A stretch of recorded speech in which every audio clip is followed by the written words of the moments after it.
Yesterday, thousands of Falun Gong practitioners from around the world were joined by members of United States Congress and human rights activists at Capitol Hill in Washington, D.C. They made their voices heard, calling for an end to the 8-year persecution. A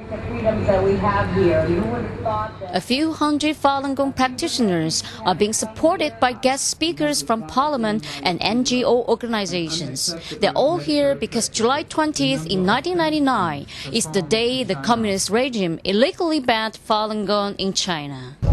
Peaceful spiritual movement, and it's all about truthfulness and compassion and forbearance. And the Falun Gong, even their own founder has said, we're not against any government. We have no enemies. In fact, we teach to be kind to our enemies.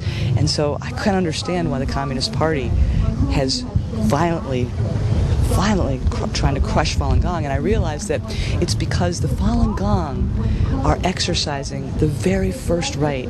It's a God-given right to freedom of thought, conscience, and religion. That the Falun Gong are doing their thing because it is in their conscience to do so, but they are bringing freedom and security and safety to all of us. Their bloodshed is in our behalf as well as their own behalves, and we need to understand that. We need to send that message to the rest of the world. So by staying strong in our beliefs, we can withstand even torture. So it's impossible to predict the future, but we can look back on history, and what we find is that justice oftentimes will win out as long as people are willing to fight for justice. And it's only if we become silent that the communist government in China will win. More and more people in China have developed a sense of justice because they were touched by the peaceful, non-violent resistance to the persecution.